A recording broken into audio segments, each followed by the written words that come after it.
பாபாவுக்கு பொறாம வந்துருச்சு. நீங்க மத்தவங்க மேல அன்பு செய்யக்கூடாது, என்கிட்ட மட்டும் தான் அன்பு செய்யணும் அப்படின்றாரு.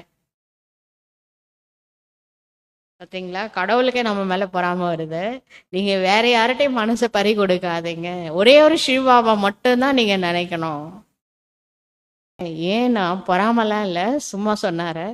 என்னன்னா, மனுஷங்களை நினைச்சு கவலைப்படுறீங்களே, அதனால சொல்றாரு. நீங்க சுகம் கொடுக்குற சிவபாபா நினைச்சீங்கன்னா சந்தோஷமா உங்களை மனசை வச்சுக்கலாம், அத்தீந்திரிய சுகத்துல இருக்கலாம்ல, அதுக்காக சொல்றாரு. சில சமயம் அப்படி ஏதாவது சொல்லுவாரு, அதெல்லாம் புரிஞ்சிக்க வேண்டிய விஷயம். வெளி உலகத்துல ரிஜெக்டட் கேஸ் தூக்கி போட்டாங்க பாத்தீங்களா, அவங்களதான் கடவுள் செலக்ட் பண்ணி வச்சு விஸ்வத்துக்கு மாலிக் ஆக்குறாரு. கித்னா போலா அப்ப சொல்லுங்க, என்ன மாதிரி இன்னோசென்ட் யார் இருக்காங்க?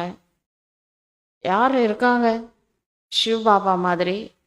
आते भी हैं पतित दुनिया, पतित शरीर में வரதே பதீதமான உலகம், பதீத சரீரத்துல.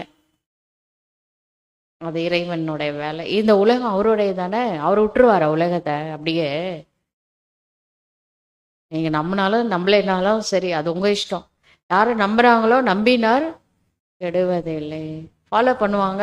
அவங்கள நான் சத்தியத்துக்கு ஒரு பதவி கொடுத்து அமுச்சு விட்டுருவேன். இந்த சீரியல் லேம்ப் போட்டு அட்ராக்ட் பண்ணுறது ஸ்தூலமான அட்ராக்ஷன்.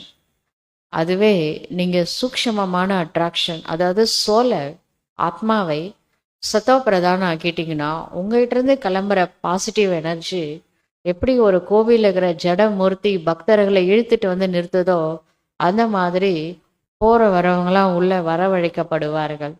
நீங்கள் உங்களை மாற்றுங்க, நான் அனுப்பி வைக்கிறேன் பக்தர்களை அப்படின்னு பாபா சொல்கிறார்.